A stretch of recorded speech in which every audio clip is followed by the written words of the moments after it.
Hello viewers, आज का जो हमारा लेक्चर है वो है एक्सटर्नल फैक्टर एवल्यूएशन मतलब ईएफई मैट्रिक्स। मैं बहुत ही इजी वे में आप लोगों को इसका कॉन्सेप्ट समझाऊंगा। इसको मैं आपको रियल टाइम एग्जांपल के साथ हम इसको रिलेट करेंगे।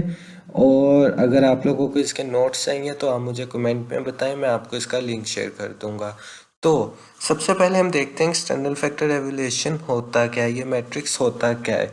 तो आपने तो अभी तक चैनल को सब्सक्राइब भी नहीं किया, तो सबसे पहले चैनल को सब्सक्राइब कर लें। देखिए चैनल के व्यूज़ तो आ रहे हैं लेकिन इसको कोई सब्सक्राइब नहीं करता। आप लोग देख तो लेते हैं लेकिन चैनल को सब्सक्राइब नहीं करते। तो वीडियो शुरू करने से पहले आप चैनल को सब्सक्राइब कर लें। अब हम देखते हैं एक्सटर्नल फैक्टर एवल्यूएशन मैट्रिक्स होता क्या है।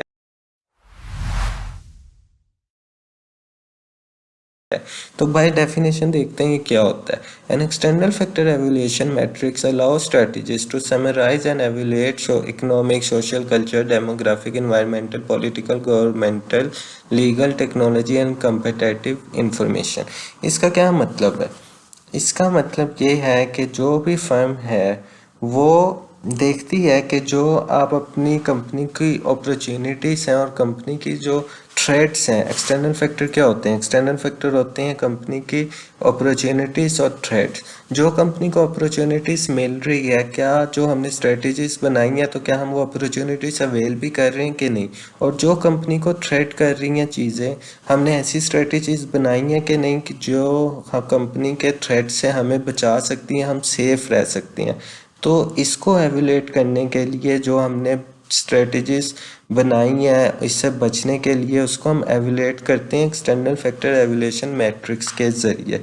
उम्मीद करता हूँ आप लोगों को समझ आ गया होगा। अब हम इसको एग्जांपल के साथ देखते हैं कि इसका स्ट्रक्चर हम बनाते कैसे हैं, हम इसको एवेल्यूएट करते कैसे हैं। बिल्कुल जैसे मैंने आपको इंटरनल फैक्टर एवल्यूएशन समझाया था उसी तरह इसके भी की फैक्टर्स होते हैं। इसके की फैक्टर होते हैं अपॉर्चुनिटीज़ और थ्रेट्स। अपॉर्चुनिटीज़ सबसे पहले हम एग्जांपल हमने लिया है यूफोन की, जो हमारी सिलेक्टेड कंपनी है यूफोन है। अब हम उसके एक्सटर्नल फैक्टर देखते हैं। की एक्सटर्नल फैक्टर वो है अपॉर्चुनिटी और थ्रेट। जैसे यूफोन के पास अपॉर्चुनिटी है, वो सेमी गवर्नमेंट है, कॉर्पोरेट सेक्टर को टारगेट करती है, स्पॉन्सर कॉन्ट्रैक्ट्स हैं और टारगेट ऑडियंस है। इसी तरह उसके थ्रेट्स हैं, उसके कंपेटिटर्स की प्राइस, गवर्नमेंट पॉलिसीज चेंज होती है, इन्फ्लेशन कॉस्ट बढ़ती रहती है। तो ये उसके थ्रेट्स हैं। अब हम सबसे पहले उसको दे देंगे वेट्स। वेट्स हम क्या देंगे कि किस अपॉर्चुनिटी और किस थ्रेट की कंपनी में क्या वैल्यू है, उस हिसाब से हम उसको वेट दे देंगे।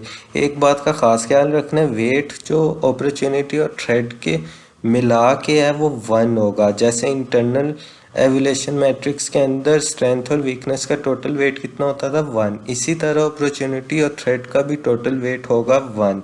फिर हम इसको करेंगे रेट देंगे। रेट अब हम कैसे देंगे ये बड़ी गौर से देखना।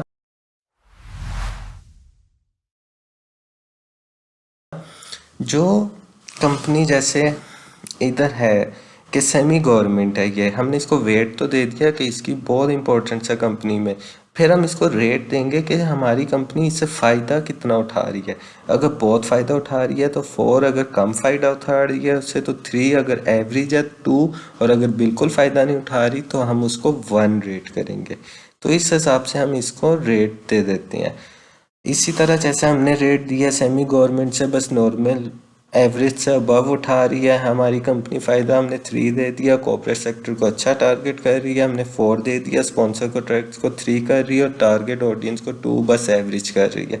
इसी तरह हमने थ्रेड्स का भी दे दिया कि प्राइस कंपेटिटर्स 4, क्योंकि हम जो भी प्राइस सेट करते हैं कंपेटिटर भी हमारे बिल्कुल वैसे ही प्राइस सेट कर देते हैं। तो ये वो हम तो हमारी कंपनी तो उस पर अच्छा रिस्पॉन्स नहीं कर रही लेकिन वो थ्रेड हमें बहुत अच्छे से रिस्पॉन्स कर रहा है। फिर हम क्या करेंगे, हम इसका वेटेड स्कोर निकालेंगे वेट और रेट को आपस में मल्टीप्लाई करके। तो इसका टोटल स्कोर क्या है? 3.2। अब एक चीज़ हमेशा याद रखना, अगर आप लोगों का वेटेड स्कोर 2.5 से कम आता है तो इसका मतलब है कि आपकी कंपनी एक्सटर्नल जो आपकी अपॉर्चुनिटीज़ है उनसे सही तरह से फ़ायदा नहीं उठा रही और थ्रेट्स होने सच में थ्रेट कर रहे हैं और नुकसान पहुंचा रहे हैं। इसका मतलब है इनसे बचने के लिए और इनसे फ़ायदा उठाने के लिए जो आपने स्ट्रेटजीज बनाई थी उसको चेंज करने की ज़रूरत है।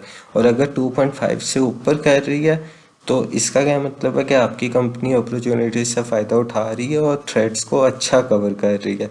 तो यूफोन 3.2 है टोटल वेटेड स्कोर, तो इसका कंक्लूजन निकलेगा the total weighted score is 3.2, so the firm strategies effectively take advantage of existing opportunities and minimize the potential adverse effects of external threats। तो उम्मीद करता हूँ आप लोगों को आज का लेक्चर समझ आ गया होगा। अगर लेक्चर समझ आया और वीडियो अच्छी लगी है तो चैनल को सब्सक्राइब कर दें और वीडियो को लाइक कर दें, और अगर आपको नोट्स चाहिए तो मुझे कमेंट में बताएं, मैं आपको लिंक सेंड कर दूंगा। नेक्स्ट लेक्चर में हम देखेंगे CPM model, CPM matrix. Thank you.